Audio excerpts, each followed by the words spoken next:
Different types of golf balls deliver different results. Highly skilled golfers often use what's called a wound ball, a ball made of rubber thread wound tightly over a core because its flight is more controllable. But most people use what's called a two-piece ball, a ball whose core is covered in a dimpled material. Today's golf ball has really come a long way if you consider that the early ones were made of feathers. This is what's inside now, a bouncy rubber. They mix it up with other chemicals to make a hot batter, and then roll it out like a pie crust, cooling it between two huge steel drums. Next, they push the rolled-up rubbery sheets into this machine called an extruder. There's a ram inside and it forces the rubber through a die. This makes shapes that resemble large marshmallows called slugs. A conveyor belt sends them to a compression mold machine. Here, a worker positions the slugs in a steel mold. The slugs often vary in color depending on the type of ball being produced. When the door closes, the bottom part of the mold presses up into the top part, applying over a ton of pressure. This is a shape and bake system, because inside this mold, the newly rounded rubber is cooking at 167 degrees Celsius. Baking it for 13 minutes hardens it. Then, after it's cooled with water, a worker places a piece of slotted plexiglass over the mold. This holds down the leftover trimmings so that only the ball shapes get picked up by the vacuum. He peels off the excess rubber for recycling later. The marshmallow-shaped slugs have now been transformed into a solid golf ball core. A robot transports these cores to another mold. A ram pushes melted plastic through tubes and into a mold cavity. This forms the outside shell of the golf ball, complete with the dimples that will help the ball travel farther. This is an inside look at a ball with its new shell.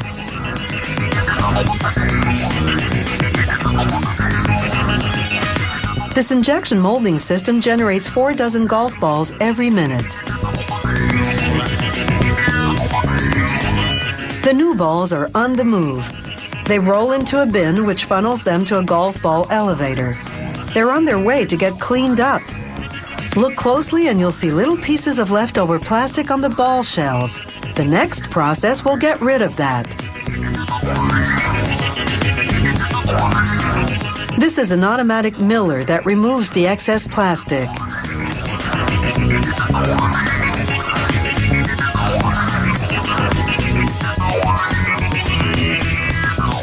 This is a golf ball before milling. And here it is after the flecks of plastic have been removed. Next, robotic arms shuttle the golf balls toward a chute entry. This is a quality checkpoint. If the ball is not smooth and uniform, it won't go through this hole. Now, a wheel rolls the golf balls towards a stamping machine. Robotic arms carry silicone pads to an etched steel plate. The pads soak up ink from the etched plate and transfer it to the balls.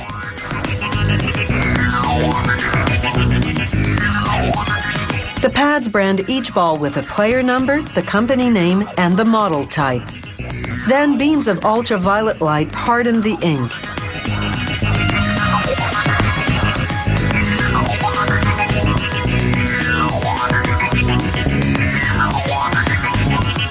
They dump the balls into a bin, but they funnel some balls over to another stamping machine.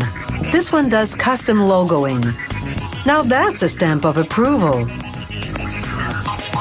Next, an automated machine sprays the balls with polyurethane while they rotate atop spindles. The polyurethane protects the ink logos that have been stamped on the balls.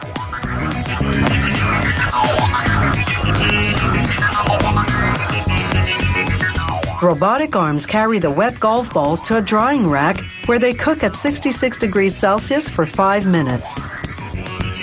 Then they're done.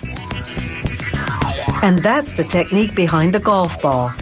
It's up to you to explain your golf technique.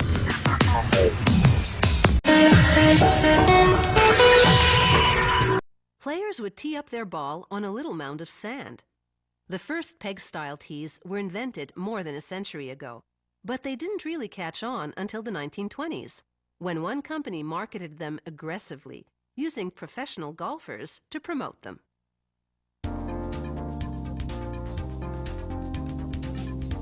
That wooden peg you stick in the ground to hold the ball is almost as important as your golf club. You use a tee on the first stroke of each hole to give your drive shot extra distance. At the sawmill, white birch logs are scaled at the small end. Just one 20-centimeter diameter log yields close to 3,000 golf tees. The logs go onto what's called a step feeder. This conveyor transports them to a debarking machine. Then a slasher saws the log into shorter lengths. The thumper roll, a roller with steel teeth, secures each log to a sharp chain.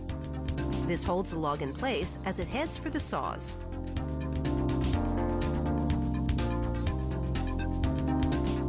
Four saws work their magic, carving the 1.4-meter-long boards into shorter dowel boards, each measuring 46 centimeters.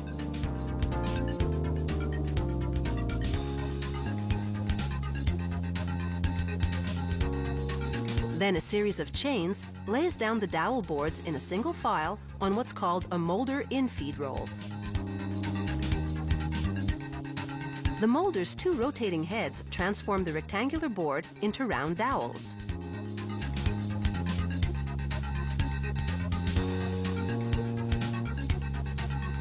An outfeed roll drops each dowel onto a belt for several quality control checks.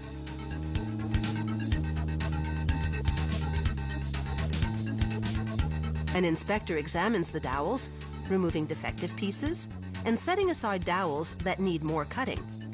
A single inspector sorts close to 19,000 dowels per hour. They go into racks that hold 8,900 dowels each. Rack after rack now travels into a lathe.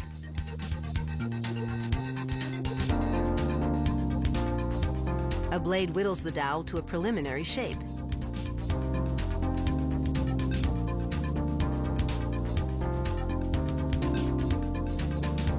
This tool, called a trumpet, moves over the dowel, sculpting the tee's final shape. A blade simultaneously slices the tee from the dowel and forms the cup.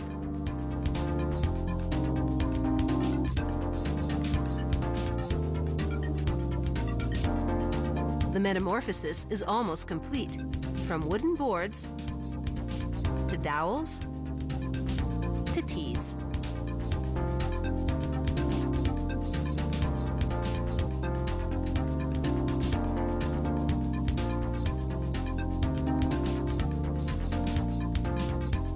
Next, the tees go for a tumble in a sanding drum.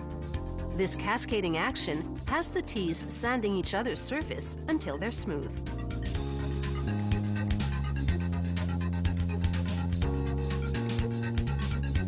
The slots on this machine separate the good tees from the bad ones and screen out the waste.